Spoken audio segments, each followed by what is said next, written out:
So ngayong araw nga po pala mga kaputol ay papapuri ko laang itong alimango ng aking ate. Kinakantsawan nga ho pala ako ng asawa ko kasi nga hindi ko daw afford yung ganitong pagkain.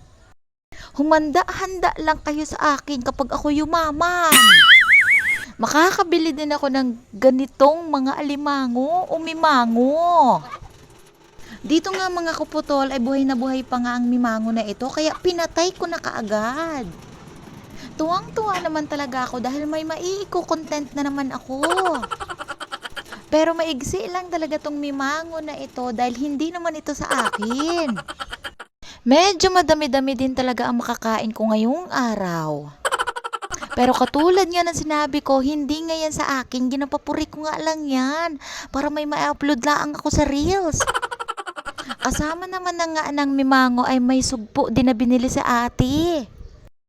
Tinatawanan nga po wala ko ni paring Aljun kasi pang mayaman daw ang ulam nila. Sabi ko, aba, makakabili din ako niyan soon. Nung namatay na nga si Mimango ay akin ang nilinisan. Pero hindi. So nakikita nyo naman na nililinisan na ni Mama. Kasi baka magtaka kayo bakit may mga kamay yung naglilinis. Ang sabi nga po pala sa akin ni Mama ay ako na daw humaglinis. Pero dahil nga pala desisyon ako ay siya na nga ang pinalinis ko dahil hindi ko yan makukut-kut lahat. At hindi ko rin talaga makukuhaan ng magandang video kapag ako ang naglinis.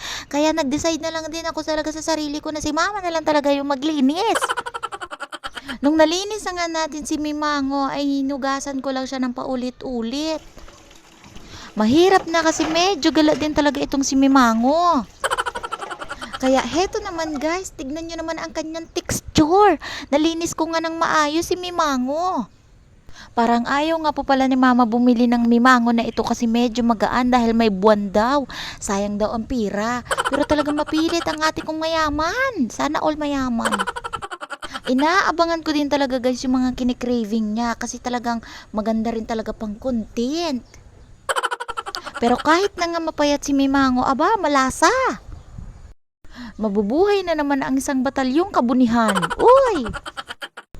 Ang sumpa! Dahil nga ginataan daw ang aming mimango ay naghanda na nga si Mama ng kalabasa.